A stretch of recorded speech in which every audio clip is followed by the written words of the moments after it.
يلا يلا.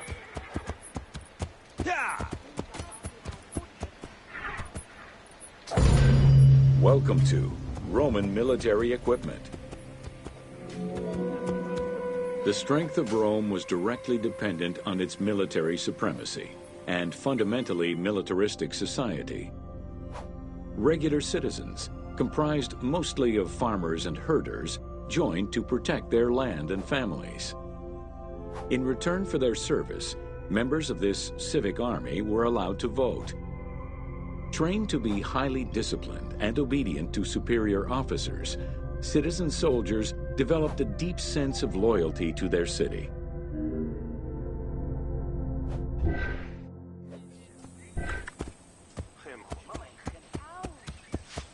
Yeah. Ha ha.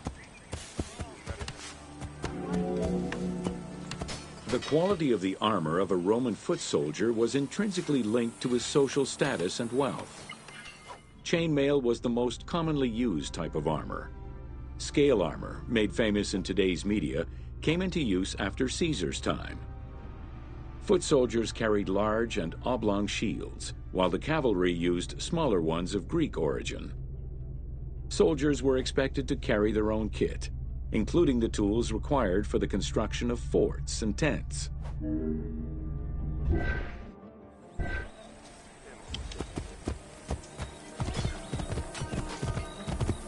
Hard. Yeah. Roman soldiers used the same types of weapons. The stomach and face were the most targeted parts of the body. As such, a legionary was equipped with two close combat weapons, a dagger and a short sword, known as a gladius. One of the most ingenious Roman weapons was the javelin. Its pyramid-shaped tip pierced the body, while its iron shank was designed to break upon impact, stopping the enemy from throwing it back. يلا يلا. أخذ.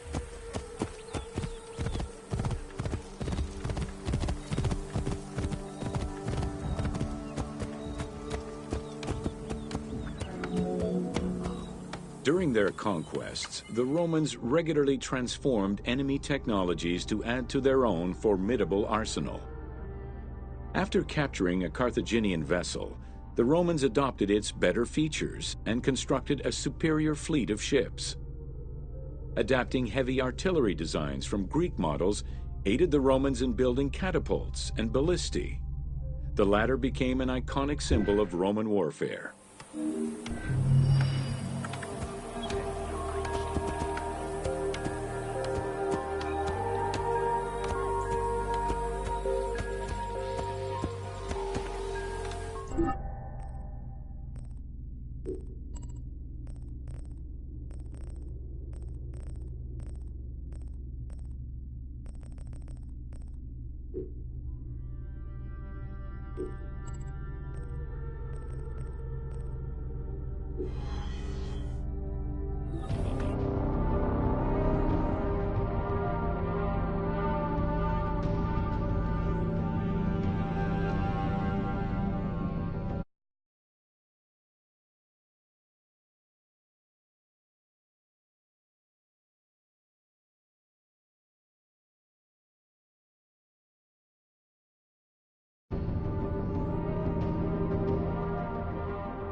Whoa!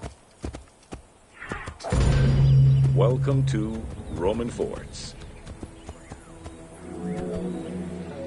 The size of a Roman military camp, known as a castrum, varied significantly depending on how many soldiers it needed to accommodate. However, they all shared common characteristics in design and construction, such as this fort before you, located in Cape Chersonesos.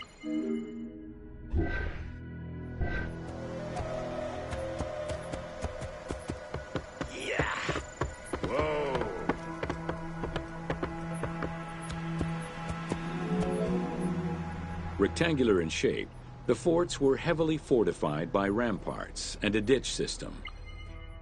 The walls were reinforced with parapets, essentially an extension at the roofline which allowed a protective barrier for patrolling soldiers. Depending on the availability of materials, some forts were built with stone, timbers, stacked turf, and particularly in the eastern part of the empire, baked brick.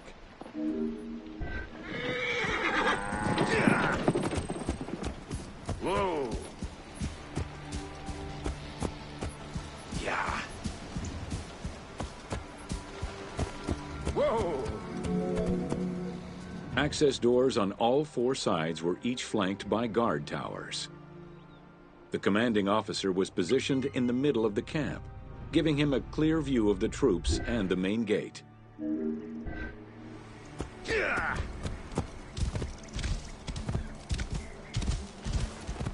Whoa! Yeah. Along with sleeping barracks for the soldiers, the fort also had a granary that was expected to hold rations for a year or longer. To ensure the health of the soldiers, every camp was equipped with medical staff and a hospital. A clean water supply with conduits for a bathhouse and latrines was included in the construction of every fort.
Welcome to the forts of Cyrenaica.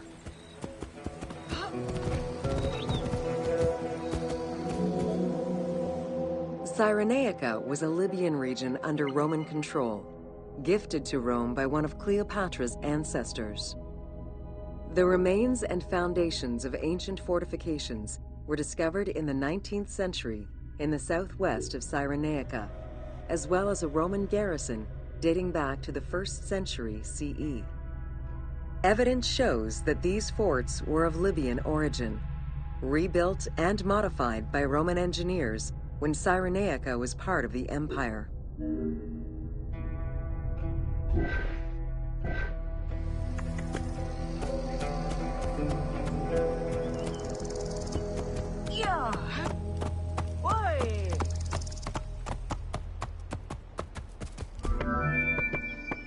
Stone was the most commonly used material to build forts in Egypt and Cyrenaica. Though no real proof of a fortress similar to the one before you has been uncovered in that region, the team chose to add it as a worthy and awe-inspiring end-of-game challenge for the player.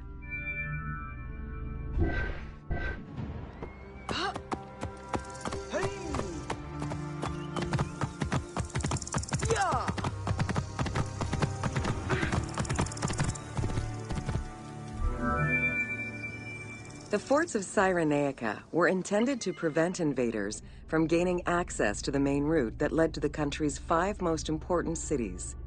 These forts were built close to coastal plains and deserts for added defense. 3 of these cities were recreated by the team: Balagrae, Apollonia, and Cyrene. Had it existed, the fort before you would have protected the road leading to Balagrae.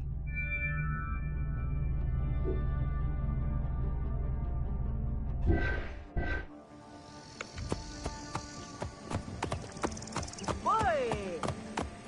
Yeah!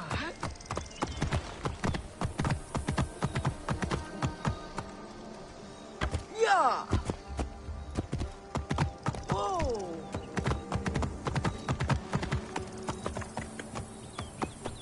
Yeah!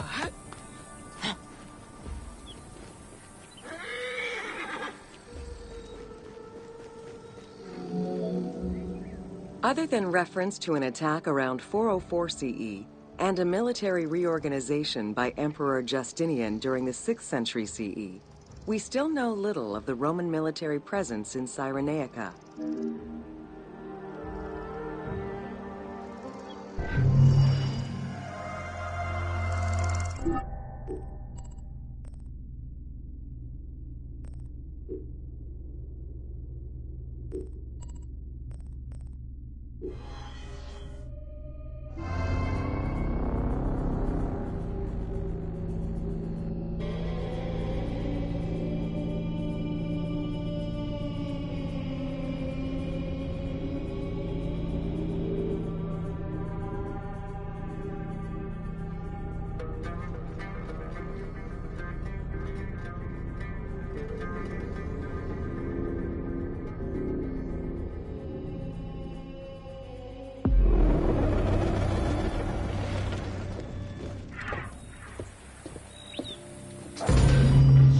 Welcome to Roman Aqueducts.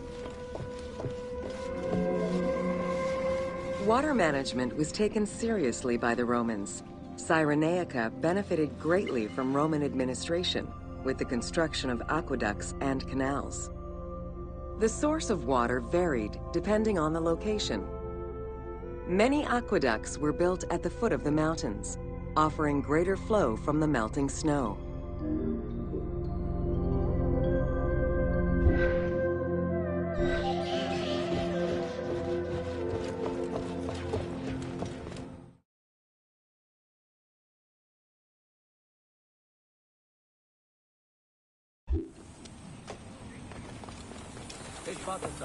Se va, bueno.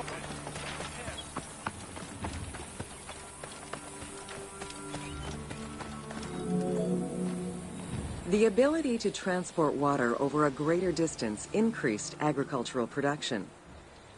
Some aqueducts were reported to be over 7 kilometers in length. Where the Greeks of Libya originally focused mainly on olive trees and figs, which required less water, the advent of Roman aqueducts allowed for a far greater crop diversity. Every farm's water use was carefully scheduled.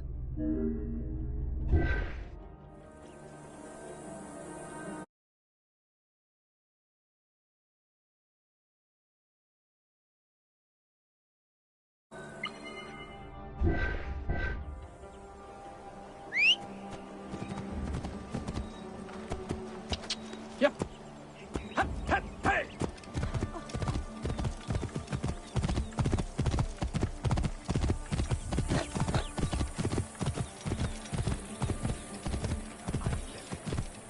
Hey! Whoa, whoa, whoa.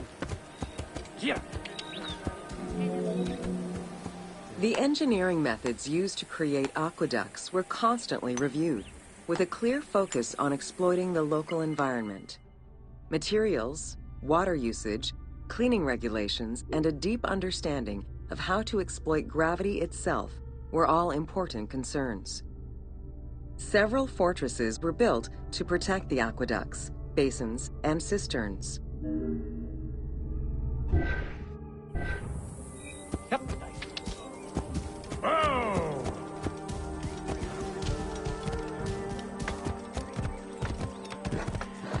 Huh. Yeah.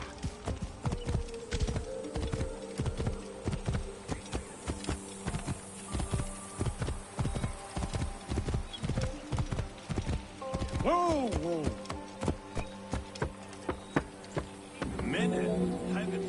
Additional water was collected with wells and cisterns, but aqueducts were the main supply of fresh water.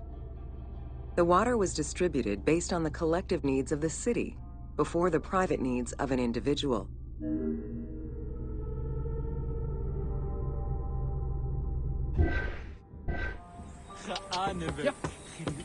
Oh!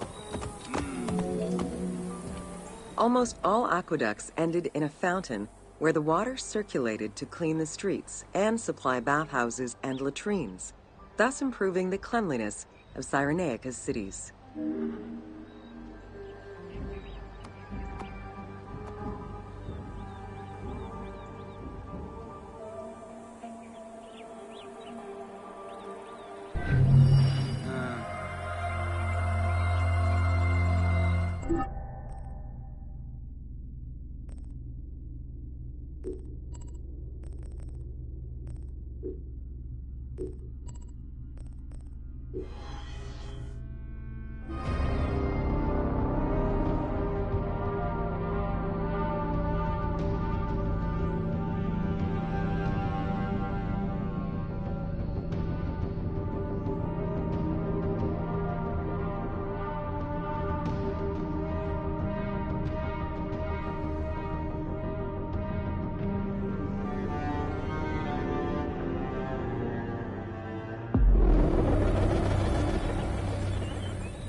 Welcome to Crucifixion.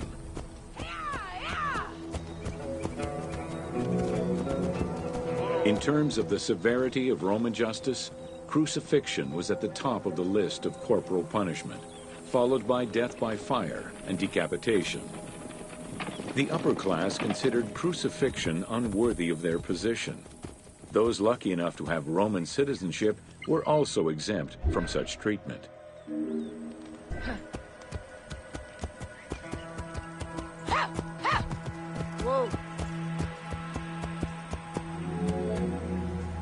Easily accessible, crucifixions were popular entertainment among the citizenry. Unlike throwing victims to wild animals, which required an arena, crucifixions did not require any particular setting. Whoa.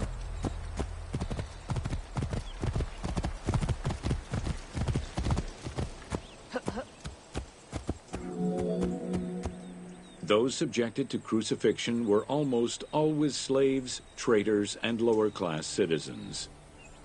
Roman deserters were crucified because the betrayal of the soldiers was perceived as endangering the lives of Roman citizens. Whoa!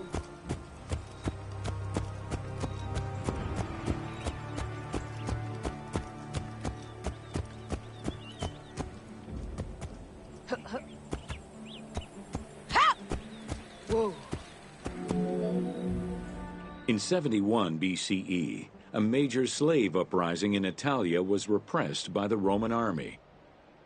This resulted in the crucifixion of 6,000 men, including their leader, a slave and former gladiator known as Spartacus.